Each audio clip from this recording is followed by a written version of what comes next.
오늘은 우리가 느헤미야 14번째 시간으로 하나님께서 기억하는 사람들이라는 제목으로 같이 말씀을 나누도록 하겠습니다. 성경에서 제일 힘든 부분이 족보가 나오는 부분과 이렇게 사람의 숫자를 계수하는 부분이 가장 성경 읽기가 힘들지요. 하나님께서 왜 이렇게 사람들의 숫자를 계수하고 그들의 이름을 다 기록하고 있을까? 전에 중고등부 아이들과 함께 서대문 영문소를 다녀왔던 기억이 있습니다. 우리나라 독립을 위해서 수고하시고 애쓰신 우리 선조들의 그 감옥살이 그리고 고문을 받았던 모든 일들에 대해서 기록해놓고 모형으로 제작해놓고 그랬던 걸 보았던 기억이 있는데, 그 중에서 인상 깊었던 것이 하나 있어요. 그게 뭐냐면 어떤 이렇게 방 안에 들어갔더니 그 방 전체를 독립운동을 했던 분들의 사진과 이름이 작은 사진과 이름으로 쫙 도배되어 있는 방을 본 적이 있습니다. 우리가 한 번도 들어본 적 없고 보지도 못했고 기억도 할 수 없는 이름들인데 온 방에 다 도배가 되어 있었어요. 이름도 얼굴도 모르지만 이 나라의 독립을 위해서 목숨을 바쳤던 우리 선조들의 그 이름과 사진이 거기에 기록이 되어 이렇게 붙어 있는 걸 보면서 누군가는 그들을 기억하고 있구나 하는 생각을 했습니다. 그리고 참 가슴이 야렸어요. 오늘 본문은 바벨론 70년 포로 생활을 마치고 돌아온 이들이 이 성전을 다 재건하고 그 후에 한참이 지나 한 100여 년이 가도록 그들의 이름을 기록하고 있지 않다가 느헤미야가 그들의 이름을 다 계수하면서 인구조사를 하고 있습니다. 인구조사를 하면 그들로 하여금 예루살렘 성 안에서 하나님의 백성들이 거주해야 되는데 거주하지 않고 있었던 그 성에 다시 그들을 이주시키고 성전에서 그들이 맡아야 될 직분들을 맡기며, 그래서 이주하고 성전에서 그들이 하나님께 예배할 수 있게 하기 위하여 그들의 이름을 다 계수하고 있는 것을 봅니다. 우리가 성경에서 이런 사람들, 그러니까 베다스마웻 사람, 그리고 믹마스 사람, 기타 느보 사람, 기타 엘람 사람, 이런 사람들의 이름에 대해서는 우리가 여기서 이렇게 읽지 않으면 거의 읽기가 힘든 이름이고 기억하기도 힘든 이름입니다. 그러나 하나님은 이들의 이름을 잊지 않고 다 기억하신다는 거예요. 그리고 그들을 기록해 놓으셨다라는 것을 우리는 기억합니다. 그리고 하나님은 그런 우리들도 기억하시고 하나님께서 우리의 이름을 잊지 않으신다는 것에 대해 우리는 참 감사한 일입니다. 하나님께서는 오늘 본문에 보면, 오늘 본문 이 5절 말씀에 내 하나님이 내 마음을 감동하게 하사라는 표현이 나와요. 느헤미야가 하나님의 일을 하는데 이 하나님의 일을 할 수 있도록 하나님께서 느헤미야의 마음에 감동을 주셨다는 거예요. 하나님은 우리 안에 하나님의 기쁘신 뜻을 두고 행하도록 소원을 주십니다. 소원을 주시고 감동을 주셔서 그 일이 되어지게 하는데, 빌립보서 2장 14절을 보면 모든 일을 하는데 원망과 시비가 없이 하라, 그렇게 말씀하고 있어요. 누군가의 원망이나 시비가 있다면 그 일을 잠시 돌아보고 그 사람을 돌아보라는 거예요. 어제 우리가 보았던 것처럼 느헤미야 7장 4절을 보면 그 성읍은 광대하고 그 주민은 적으며 가옥은 미처 건축하지 못하였다. 쉽게 말하면 황량한 상태지요. 사람들이 거의 살지 않고 있고, 그리고 누구도 그곳에 살고 싶어 하지 않고, 그런데 이제 성벽은 다 재건되었고, 그러니 그 안에 사람이 거주해야 하고 그 성전에서 예배 드려야 하고 그런 상태에 와 있는데 누구도 그곳에 와서 살고 싶어 하지 않는 거예요. 그 문제를 이제 느헤미야는 해결해야 합니다. 성벽 짓는 일이 가장 우선됐습니다. 이제 성벽을 지었으니 그 안에서 하나님을 예배하는 일이 시작이 돼야 돼요. 그래서 느헤미야는 그 일을 위해 하나님께 기도합니다. 하나님께 기도했더니 하나님께서 느헤미야의 마음에 감동을 주셨다는 거예요. 그리고 감동을 주심과 함께 하나님께서 그에게 지혜를 주셨다는 겁니다. 야고보서 1장 5절을 보면 너희 중에 누구든지 지혜가 부족하거든 모든 사람에게 후히 주시고 꾸짖지 아니하시는 하나님께 구하라, 그리하면 주시리라 그랬습니다. 느헤미야는 무슨 일을 하든지 하나님께 기도하는 사람이었습니다. 제가 이 느헤미야를 영종도에 와서 한 2번 강의하는 것 같아요. 초등부 성경학교 때를 제외하면 그런데 이번에 느헤미야를 강의하면서 하나님께서 저에게 인상 깊게 보게 하신 것은 느헤미야가 무슨 일을 하든지 하나님께 기도하는 일이 우선되었다는 것을 보게 하셨어요. 그 전에도 보았고 그리고 당연하다고 생각하는 문제였는데 느헤미야의 기도에 대한 문제가 저에게는 참 하나님께서 각인시켜 주시 저에게 도전을 주는 말씀이었어요. 느헤미야는 그 모든 일을 가지고 하나님께 기도하면서 하나님께서 그에게 지혜를 주셔서 인구 조사를 하게 하시면서 그 예루살렘에 거주해야 될 사람들 그리고 그들이 그곳에 와서 마타의 직분을 나눌 수 있도록 지혜를 주신 거예요. 그래서 오늘 6절을 5절을 보면 귀족들과 민장들 그리고 백성을 모아 계보대로 등록하고 그 옛적에 바벨론에 끌려갔다가 돌아왔던 스룹바벨과 예수아를 중심으로 해서 그들을 1차로 데리고 돌아왔던 사람들의 이름을 다 계수합니다. 그리고 그 후손들의 이름과 그 숫자를 계수하면서 예루살렘 성 안에 사람들이 얼마나 살아야 하고 누구에게 무슨 일을 맡겨야 할지를 깨닫게 하셨다는 거예요. 하나님께서는 이 6절의 말씀처럼 바벨론에 그들이 끌려가게 된 것도 그리고 바벨론에서 그들이 70년 후에 돌아오게 된 것도 모두 다 하나님의 언약이었고 하나님의 은혜였어요. 그리고 그들의 이름이 여기 기록되어 있습니다. 우리 한 군데만 보겠습니다. 누가복음 10장 17절을 보겠습니다. 누가복음 10장 17절입니다.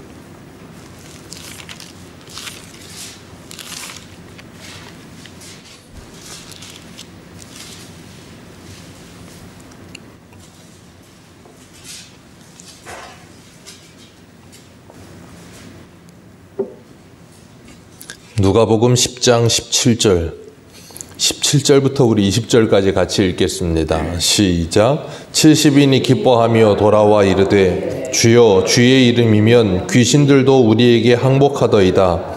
예수께서 이르시되 사탄이 하늘로부터 번개같이 떨어지는 것을 내가 보았노라.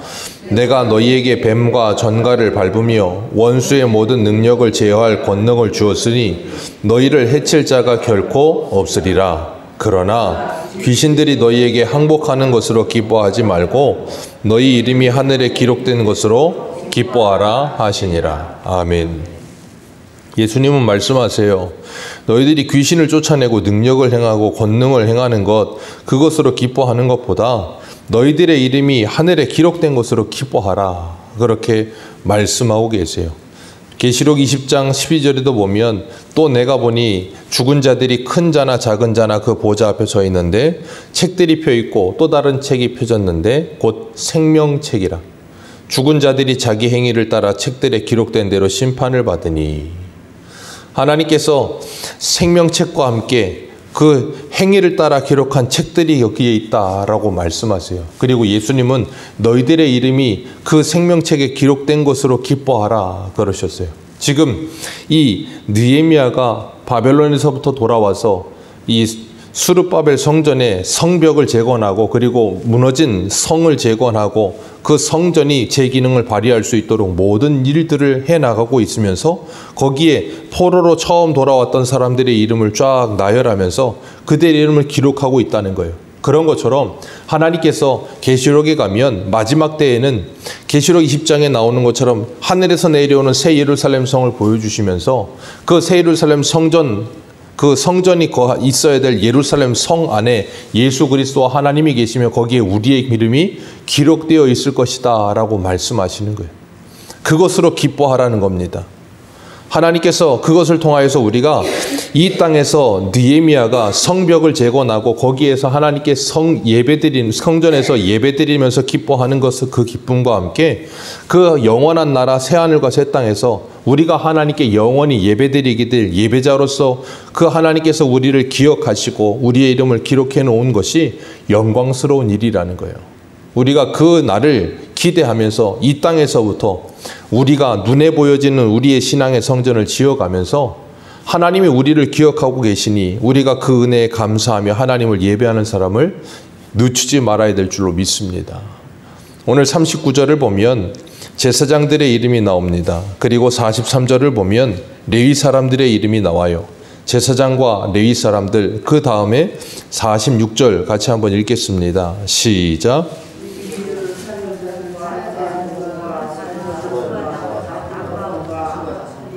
네. 제사장들의 이름과 그리고 레위 사람들의 이름이 나오고 그 다음에 르디님 사람들의 이름이 나옵니다. 제사장과 레위는 우리가 잘 알다시피 성전에서 하나님께 제사하고 그리고 성전의 모든 일들을 하는 사람들이에요. 그런데 르디님 사람들은 누군가 하면 하나님께서 이스라엘 백성들에게 성전에서 일할 수 있는, 쉬운 말로 말하면 성전 노예와 같은 사람들입니다.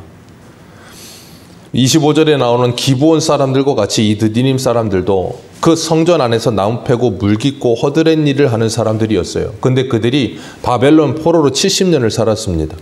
그러면 거기에 이제는 뭐예요? 정착했다는 거예요. 70년을 살아왔기 때문에 거기에서 다시 예루살렘으로 돌아오지 않아도 얼마든지 바벨론에 살 수가 있었어요. 그럼에도 불구하고 그들은 바벨론에 살지 않고 예루살렘으로 돌아왔다는 겁니다. 그 이유는 그들이 이제는 하나님을 향한 믿음을 가지고 스스로 이런 결정을 내리고 하나님께 돌아왔다는 거예요. 그리고 그들도 이제는 하나님의 백성 안에 예속되어진 하나님의 사람들이 되어 살고 있다는 걸 말씀하고 있는 거예요. 그게 바로 예수 그리스도 안에서 유대인이나 헬라인이나 경계없이 그 담을 허물어 주시고 한 새 사람을 만드신 하나님의 놀라운 구원의 계획 속에 들어있다는 걸 우리에게 가르치고 있는 거예요. 그렇기 때문에 오늘을 살고 있는 우리들도 예수 그리스도 안에서 그 피로 가까워졌는 줄로 믿습니다. 그리고 이 사도 바울은 갈라디아서 3장 7절에 이렇게 말해요. 그런즉 믿음으로 말미암은 자들은 아브라함의 자손인 줄 알지어다. 또 하나님이 이방을 믿음으로 말미암아 의로 정하신 것은 성경이 미리 알고 먼저 아브라함에게 복음을 전하되 모든 이방인이 너로 말미암아 복을 받으리라 하였느니라. 그러므로 믿음으로 말미암은 자는 믿음에 있는 아브라함과 함께 복을 받느니라. 아멘. 하나님께서 우리들에게 우리가 하나님의 자녀가 된 것이 하나님의 은혜요. 그리고 우리 옆에 있는 다른 지체들도 하나님께서 그들을 구원하여 내셔서 그들을 하나님의 자녀 삼으셨고 그들의 이름도 하나님께서 생명책에 기록해 놓으셨다라는 것을 기억하라는 거예요. 그리고 옆에 있는 지체들이 우리와 함께한 지체들이 되었고 그리스도께서 위하여 죽으신 형제라는 것을 기억하라는 겁니다. 그럴 때 우리는 그들에 대하여 다른 마음과 다른 생각을 가지게 될 줄로 믿습니다. 아까 말씀드린 서대문 영무소에 김구 선생님에 대한 것도 안중근 의사에 대한 기록도 커다랗게 기록이 되어 있어요. 그런데 우리가 이름도 들어보지 못한 독립운동을 했던 수많은 우리 선조들의 이름이 그 방 안에 쫙 도배되어 있는 모습처럼 하나님께서 우리들을 그렇게 기억하실 줄 믿습니다. 우리가 어떠한 일을 했던 어떠한 곳에서 무슨 일을 맡았던 그건 중요하지 않아요. 그 모든 것이 하나님의 일이었다는 것이 중요한 겁니다. 이 땅에서는 사람들이 크고 작음이 있고 이 땅에서는 사람들의 경중이 있을지 몰라도 하나님께서는 그런 걸 생각하지 않으신다는 거예요. 유대인과 이방인이 하나 되었던 것처럼 우리들도 하나님의 성전에서 하나님 예수 그리스도 안에서 우리가 이 예배당에 모여서 함께 예배할 때 잊지 말아야 될 것, 우리는 함께 연결되어 성령이 거하시는 전으로 지어져 가고 있음을 기억하시길 바랍니다. 느헤미야가 이 모든 일을 다 하고 그곳에서 일해야 할 사람들의 이름을 기록하고 그들을 예루살렘으로 이주시켰듯 하나님께서 새 예루살렘 성을 완성하시고 우리를 그지로 이주하셔서 영원히 하나님과 함께 살게 하실 줄 믿습니다. 그때까지 우리는 이곳에서 이 새소망교회에서 우리의 이름을 여기에다 적을 두고 여기에서 신앙생활하고 있는 거예요. 그 과정 속에서 느헤미야와 그리고 새하늘과 새 땅의 그 성전 사이에서 이 영종도의 새소망교회에서 함께 신앙생활하시면서 정말 하나님의 영광을 위해 아름답게 예배의 삶을 살아가는 저와 여러분들 되시기를 축복합니다. 기도하겠습니다.